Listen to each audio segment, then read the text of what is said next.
სათვალეები და ისა წამალი. კიდე არის რაც გჭირდება, რო აღარ იკირო არასდროს. კიდე არაფერი.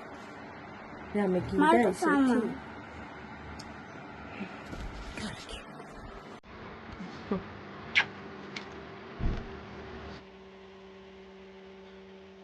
ბავშვს აქვს რეცეპალია.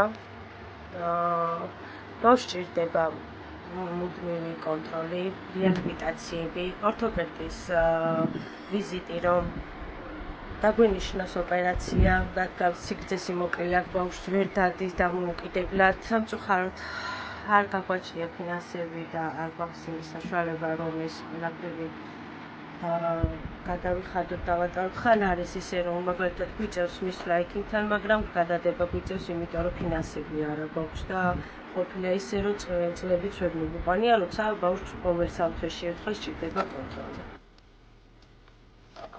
ბევრი რამე არის ისეთი, რასაც მოკლებულია ჩემი შვილი და ენატრება არ აქვს, მაგალითად, უნდა მაგრამ სამწუხაროდ არ მაქვს მის საშუალება, რომ ეს ყველაფერი ჩემს შვილს შეუსრულო. ეს არის ჩემი ოთახი, სადაც ვცხოვრობ ბავშვთან ერთად და მეგობართან ერთად. სამწუხაროდ არის ნახავთ წყალი ჩამომდის.